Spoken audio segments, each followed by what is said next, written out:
Hello everyone, inspiration kit ചാനലിലേക്ക് എല്ലാവർക്കും ഹാർദവമായ സ്വാഗതം. കുറെ നാളുകളായി മലയാളത്തിൽ ഒരു മെസ്സേജ് ഇടണമെന്ന് ആഗ്രഹിക്കുകയായിരുന്നു. ഇന്ന് അത് സാധ്യമായിരിക്കുകയാണ്. ഈ ചാനൽ സബ്സ്ക്രൈബ് ചെയ്യുകയും അപ്ലോഡ് ചെയ്യുന്ന എല്ലാ മെസ്സേജസും കേൾക്കുകയും ലൈക്ക് ചെയ്യുകയും ഷെയർ ചെയ്യുകയും കമൻസ് ഇടുകയും ചെയ്യുന്ന എല്ലാ പ്രിയപ്പെട്ട സഹോദരി സഹോദരങ്ങളോടും ഉള്ള ഹൃദയം നിറഞ്ഞ നന്ദിയും സ്നേഹവും ബഹുമാന ആദരവുകളും ആദ്യമായി തന്നെ രേഖപ്പെടുത്തട്ടെ. ഇന്ന് ഷെയർ ചെയ്യുവാൻ ആഗ്രഹിക്കുന്നത് വിദ്യാർത്ഥികളെയും ചെറുപ്പക്കാരെയും അതേപോലെ തന്നെ ബഹുമാന്യരായ എൽഡേഴ്സിനെയും ബാധിക്കുന്ന ഒരു പ്രധാനപ്പെട്ട വിഷയമാണ്. അതുകൊണ്ട് സമയമുള്ളപ്പോൾ മാത്രം ലിങ്ക് ക്ലിക്ക് ചെയ്യുക, മെസ്സേജ് മുഴുവനായി കേൾക്കുക. വിഷയത്തിലേക്ക് കിടക്കുകയാണ്. ചില മനുഷ്യർ എന്തുകൊണ്ട് സ്വന്തം ജീവൻ അവസാനിപ്പിക്കുന്നു?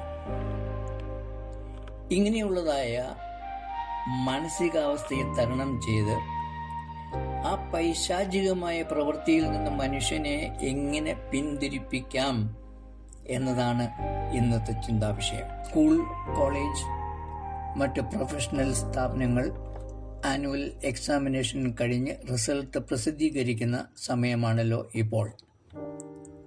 കഴിഞ്ഞ ഏതാനും വർഷങ്ങളിൽ എക്സാം റിസൾട്ട് പുറത്തു വന്നതിന് ശേഷം ന്യൂസ് പേപ്പറിൽ ഏതാനും വിദ്യാർത്ഥികൾ സ്വന്തം ജീവൻ അവസാനിപ്പിച്ചതായി വായിക്കുവാൻ ഇടയായി. ഇന്നു മുതൽ മുൻപോട്ട് ഒരിക്കലും ഒരു വിദ്യാർത്ഥിയും അങ്ങനെയുള്ളതായ സാഹസത്തിന് ഒരുങ്ങാതിരിക്കുവാനാണ് ഇപ്പോൾ ഈ മെസ്സേജ് ഇടുന്നത്. സ്വന്തം ജീവൻ അവസാനിപ്പിക്കുവാൻ തയ്യാറെടുക്കുന്ന ഏതൊരാളോടും ആദ്യമായി ചോദിക്കുവാനുള്ള ഒരു ചോദ്യം, ലോക ചരിത്രത്തിൽ ഇന്നേ വരെ സ്വന്തം ജീവിതം അവസാനിപ്പിച്ചതുകൊണ്ട് ആർക്കെങ്കിലും എന്തെങ്കിലും പ്രയോജനം ലഭിച്ചിട്ടുണ്ടോ എന്നതാണ്. ഒരിക്കലും ഇല്ല എന്നതാണല്ലോ അതിൻ്റെ ഉത്തരം. എന്നാൽ അതുമൂലം ജീവിച്ചിരിക്കുന്നവർ അനുഭവിച്ചിട്ടുള്ള നഷ്ടകഷ്ടങ്ങൾ വളരെ ഏറെയാണ്. ഒരു വിദ്യാർത്ഥി അല്ലെങ്കിൽ മറ്റ് ആര് തന്നെ ആയിരുന്നാലും, കാരണം എന്തു തന്നെ ആയിരുന്നാലും, ഒരാൾ സ്വന്തം ജീവിതം അവസാനിപ്പിക്കുന്നത് കൊണ്ട് ജീവിച്ചിരിക്കുന്ന കുടുംബാംഗങ്ങളും ബന്ധുമിത്രാദികളും അനുഭവിക്കുന്ന ഹൃദയവേദനയും മറ്റനേകം കഷ്ടപ്പാടുകളെക്കുറിച്ചും ഈ മരിക്കാൻ പോകുന്ന വ്യക്തി ഒരിക്കലെങ്കിലും ചിന്തിക്കുന്നുണ്ടോ? മരിക്കുന്ന വ്യക്തിക്ക് മറ്റൊന്നും അറിയണ്ട, എന്നാൽ ആ വ്യക്തിയെ ആശ്രയിച്ച് ജീവിക്കുന്നവരുണ്ടാകാം. വിദ്യാർത്ഥികളാണെങ്കിൽ അവരുടെ ഭാവിയെക്കുറിച്ച് സ്വപ്നം കാണുന്ന മാതാപിതാക്കൾ ഉണ്ടാകാം. എത്ര കഷ്ടപ്പാടുകൾ സഹിച്ചാലും സ്വന്തം മക്കൾ നല്ല നിലയിൽ എത്തണം എന്ന് ആഗ്രഹിക്കാത്ത മാതാപിതാക്കളുണ്ടോ? ഏത് സ്ഥാനങ്ങളിൽ പ്രവർത്തിക്കുന്ന മനുഷ്യർക്കും പ്രയാസങ്ങളും ബുദ്ധിമുട്ടുകളും കഷ്ടപ്പാടുകളും നിരാശയും കളിയാക്കലും ആക്ഷേപവും മാനസികവും ശാരീരികവുമായ പീഡനങ്ങളും സഹിക്കേണ്ടി വന്നേക്കാം. അവയെ എല്ലാം തന്മയത്തോടും ആത്മധൈര്യത്തോടും കൂടി നേരിടുവാനാണ് നാം പഠിക്കേണ്ടത്, ജീവിതത്തിൽ നിന്ന് ഒളിച്ചോടുവാനല്ല. സൃഷ്ടാവായ ദൈവം നമുക്ക് നൽകിയിരിക്കുന്നതായ താലന്തുകളെ പ്രയോജനപ്പെടുത്തി നാം ചെയ്യേണ്ടതായ പ്രവൃത്തികൾ ചെയ്യുമ്പോൾ നമ്മെ കൊണ്ട് സാധിക്കാത്ത കാര്യങ്ങളിൽ ദൈവം തീർച്ചയായും ഇടപെടും. അതുകൊണ്ട് നാളെ എന്ത് സംഭവിക്കും എന്നതിനെക്കുറിച്ച് ഭാരപ്പെടേണ്ട ആവശ്യമില്ല. ഇന്നലെ വരെ എന്ത് സംഭവിച്ചു എന്നതിനെ ഓർത്ത് ദുഃഖിക്കുകയും വേണ്ട. ഇന്നലകളിലെ പാഠങ്ങളിൽ നിന്ന് ലഭിച്ചിരിക്കുന്ന അറിവുകളെ ഇന്ന് പ്രവൃത്തിയിൽ കൊണ്ടുവരിക എന്നതാണ് നാളെകളിലേക്കുള്ള തയ്യാറെടുപ്പ്. ഇന്ന് ജീവിച്ചിരിക്കുന്ന മനുഷ്യർ മനസ്സിലാക്കിയിരിക്കേണ്ട ഒരു പ്രധാന കാര്യം, നമുക്ക് ലഭിച്ചിരിക്കുന്നതായ ആയുസ്സിന്റെ അല്ലെങ്കിൽ ജീവിതത്തിന്റെ ഉടമ നമ്മൾ ആരും തന്നെയല്ല. അതിന്റെ ഉടമസ്ഥൻ നമ്മെ സൃഷ്ടിച്ച സർവശക്തനും സർവജ്ഞാനിയും സർവവ്യാപിയുമായ ദൈവം തന്നെയാണ്. നാം ഓരോരുത്തരും നമ്മുടെ ജീവിതത്തിന്റെ സൂക്ഷിപ്പുകാരാണ്, അതായത് കെയർ ടേക്കേഴ്സ് മാത്രമാണ്. അങ്ങനെ ഉടമസ്ഥാവകാശം ഇല്ലാതെ ഫ്രീ ആയി ലഭിച്ചതായ ജീവിതത്തെ എങ്ങനെ കൈകാര്യം ചെയ്യണമെന്ന് അവകാശം അതിൻ്റെ ഉടമസ്ഥന് മാത്രമേ ഉള്ളൂ. അതുകൊണ്ട് ഉടമസ്ഥന്റെ അനുവാദമില്ലാതെ ദേഹിയെ ഭൂമിയിൽ ഉപേക്ഷിച്ചിട്ട് സ്വർഗം അന്വേഷിച്ചു ചെല്ലുന്ന ആത്മാക്കൾക്ക് അവിടെ സ്ഥാനം ലഭിക്കുകയില്ല. സമയമായിട്ടില്ല, സമയമാകുമ്പോൾ വിളിക്കാം, തിരികെ പോകൂ എന്നതായിരിക്കും സ്വർഗ കവാടത്തിൽ നിന്ന് ലഭിക്കുന്ന മറുപടി. നരകത്തിലേക്ക് പോകാമെന്ന് വെച്ചാൽ അവിടെ എല്ലായ്പ്പോഴും ഹൗസ്ഫുൾ ആയിരിക്കും. അതുകൊണ്ട് തിരികെ ഭൂമിയിലേക്ക് തന്നെ വരികയേ രക്ഷയുള്ളൂ. അങ്ങനെയെങ്കിൽ പിന്നെ എന്തിന് ഉടമസ്ഥന്റെ അനുവാദമില്ലാത്ത പ്രവൃത്തി ചെയ്തു എന്ന ചോദ്യത്തിന് ഉത്തരമുണ്ടോ? ഇന്നത്തെ വിദ്യാർത്ഥികൾക്കും യുവതലമുറയ്ക്കും നൽകുവാനുള്ള മറ്റൊരു പ്രധാനപ്പെട്ട മെസ്സേജ് ഇതാണ്: every problem, no matter how serious, has a solution. What matters is the will to search for the solution. Where there is a will, there is a way. പ്രശ്നങ്ങൾ എത്ര വലുതായിരുന്നാലും അതിനെല്ലാം പരിഹാര മാർഗങ്ങളുണ്ട്. പരിഹാരം കണ്ടെത്താൻ സാധിക്കാത്ത ഒരു പ്രശ്നങ്ങളും ഇന്ന് ലോകത്തില്ല. ജീവിതം അവസാനിപ്പിച്ചാൽ എല്ലാ പ്രശ്നങ്ങളും തീർന്നല്ലോ എന്ന പൈശാചിക ചിന്ത ഉപേക്ഷിച്ച് പരിഹാര മാർഗങ്ങൾ കണ്ടെത്തുവാനുള്ള ഒരു മനസ്സാണ് നമുക്കിന്ന് ആവശ്യം. ജീവിതത്തിൽ നിന്നുള്ള ഒളിച്ചോട്ടമല്ല. മനസ്സുണ്ടെങ്കിൽ വഴിയുണ്ട്.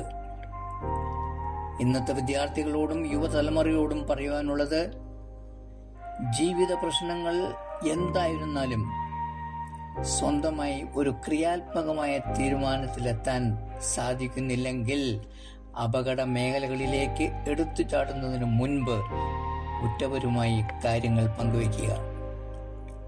നിങ്ങളുടെ പ്രശ്നങ്ങൾ ആദ്യമായി പങ്കുവെക്കേണ്ടത് നിങ്ങളുടെ മാതാപിതാക്കളോടാണ്. ഈ കഴിഞ്ഞ കാലങ്ങളിൽ ജീവിതത്തോട് ഗുഡ് ബൈ പറഞ്ഞ ഓരോ വ്യക്തിയും ആ പ്രവൃത്തിയിൽ ഏർപ്പെടുന്നതിന് മുമ്പ് പ്രശ്നങ്ങൾ തങ്ങളുടെ മാതാപിതാക്കളുമായി പങ്കുവച്ചിരുന്നു എങ്കിൽ അതിൽ ഭൂരിഭാഗം പേരും ഇന്ന് ഈ ലോകത്ത് ജീവിച്ചിരിക്കുമായിരുന്നു. ഒരുപക്ഷെ അവർ ഒരിക്കലും ചിന്തിക്കാത്ത സ്ഥാനങ്ങളിലേക്ക് ഉയരുകയും ചെയ്യുമായിരുന്നു. സ്വന്തം ജീവനേക്കാൾ കൂടുതൽ തങ്ങളുടെ മക്കളെ സ്നേഹിക്കുകയും കരുതുകയും ചെയ്യുന്നവരാണ് മാതാപിതാക്കൾ. തങ്ങളെ കൊണ്ട് താങ്ങാനാവാത്ത പ്രശ്നങ്ങളാണെങ്കിൽ പോലും അവർ മറ്റു ബന്ധുമിത്രാദികളുടെയും സഹപ്രവർത്തകരുടെയും സഹായത്തോടെ നിങ്ങളെ ജീവിതത്തിലേക്ക് തിരിച്ചു കൊണ്ടുവരുവാനുള്ള എല്ലാ വഴികളും തേടി അതിൽ വിജയിക്കുകയും ചെയ്യും എന്നത് ഒരു നഗ്ന സത്യം മാത്രമാണ്. മാതാപിതാക്കളുടെ സാന്നിധ്യം ലഭിക്കാത്തവർ സഹോദരീ സഹോദരങ്ങളുടെയും മറ്റ് ബന്ധുമിത്രാദികളുടെയും സഹായം തേടുക. ആരും തന്നെ സഹായത്തിന് എത്താതിരിക്കുകയില്ല. Never ever jump to disastrous conclusions before trying every option available to you. ജീവിതം മുന്നോട്ട് കൊണ്ടുപോകാനുള്ള എല്ലാ വഴികളും തേടുന്നതിന് മുൻപ് ഒരു അന്തിമ തീരുമാനത്തിലേക്ക് എടുത്തു ചാടാതിരിക്കുക. The Holy Bible reminds us that we are not the owners of our body, mind and spirit, but stewards entrusted with their care.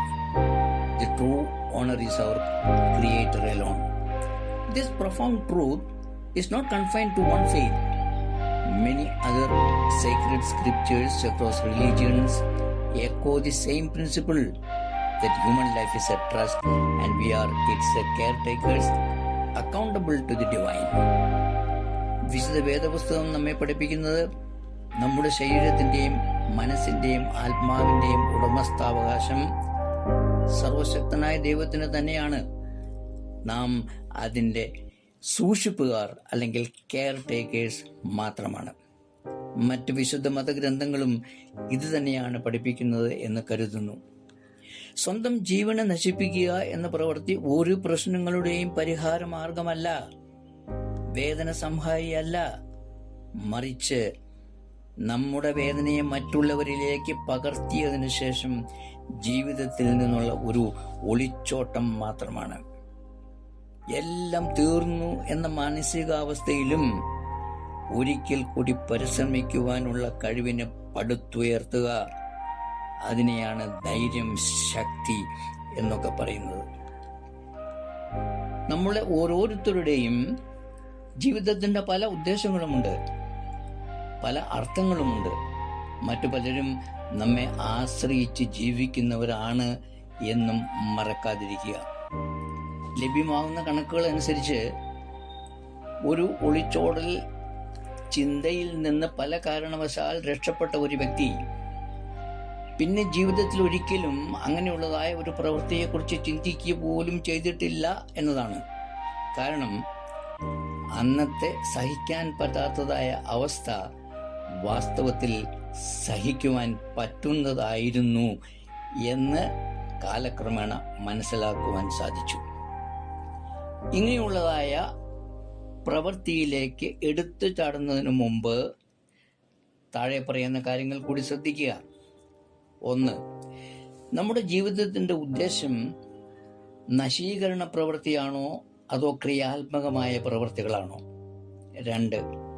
നമ്മുടെ ഈ ജീവിതത്തിന് കാരണക്കാരായ മാതാപിതാക്കൾക്ക് നാം ഒരു തീരാ ദുഃഖമായി തീരുകയാണോ അതോ അവരുടെ പ്രതീക്ഷകൾ പൂ അണിയുന്നതിനുള്ള ഒരു കൈത്താങ്ങലാകുകയാണോ? 3. താൽക്കാലിക ബുദ്ധിമുട്ടുകളെ അവഗണിച്ച് ജീവിതത്തിൽ മുന്നോട്ടു പോകുന്നുവെങ്കിൽ ഭാവിയിൽ നമ്മൾ ഒരിക്കലും സാധിക്കുമെന്ന് കരുതാത്ത ഉയരങ്ങളിൽ എത്തിച്ചേരുവാൻ സാധിച്ചു എന്നും വരും. Most of the great men and women of this world did not reach the top of the ladder of success easily or by taking shortcuts, but through struggles, persistence, failures, and the courage to keep going. So keep moving forward with courage and confidence. Don't be disheartened by what is happening at the moment. Saying goodbye to life is easy. Anyone can do that. But to move ahead with enthusiasm, to face challenges and to rise again, that takes true great courage and determination. ഒരു നിമിഷത്തെ പൈശാചിക ചിന്തകൾ കടിപ്പെട്ട് അനേക സാധ്യതകൾ നിറഞ്ഞു നിൽക്കുന്ന ഭാവിയെ നഷ്ടപ്പെടുത്തുവാൻ ഇടയാക്കരുത്. ഓരോ സൂര്യാസ്തമനത്തിന് ശേഷവും ഒരു സൂര്യോദയം ഉണ്ടാകും എന്ന ക്ഷമയോടെ ഉറച്ചു വിശ്വസിച്ചുകൊണ്ട് നമുക്ക് ധൈര്യമായി മുൻപോട്ട് പോകാം. ക്ഷമ എന്നതൊരു കയ്പുള്ള വൃക്ഷമാണെങ്കിലും അതിൽ നിന്ന് മധുരമുള്ള ഫലം ലഭിക്കും എന്ന് ഉറച്ചു വിശ്വസിക്കുക. എത്ര വലിയ പ്രലോഭനങ്ങളും പരീക്ഷണങ്ങളും കഷ്ടപ്പാടുകളും അനുഭവിക്കേണ്ടി വന്നാലും സൃഷ്ടാവായി ദൈവം നൽകിയിരിക്കുന്ന അതിമനോഹരമായ ജീവിതം അവിടുന്ന് തിരികെ വിളിക്കുന്നതുവരെ ദൃഢനിശ്ചയത്തോടെ സന്തോഷത്തോടു കൂടി ജീവിക്കും എന്ന് നമുക്ക് ഇപ്പോൾ പ്രതിജ്ഞയെടുക്കാം. Life is a divine gift. Let us honor it by living it fully till the very end, no matter how challenging the journey becomes. ജീവിതം ഒരു ദൈവിക വരമാണ്. അത് പൂർണ്ണമായി അവസാനത്തോളം ജീവിച്ച് ആദരിക്കാം, യാത്ര എത്ര കഠിനമായാലും. ഒരു നിമിഷത്തിൻ്റെ ദൗർബല്യം സ്വന്തം ജീവിതത്തിലെ സാധ്യതകളെയും ഉറ്റവരെയും മറ്റ് സഹജീവികളെയും സഹായിക്കുവാനുള്ള അവസരങ്ങളെയും മുഴുവനായി നഷ്ടപ്പെടുത്തരുത്. മറ്റൊരു വീഡിയോയുമായി ഏതാനും ദിവസങ്ങൾക്കകം വീണ്ടും കാണാം.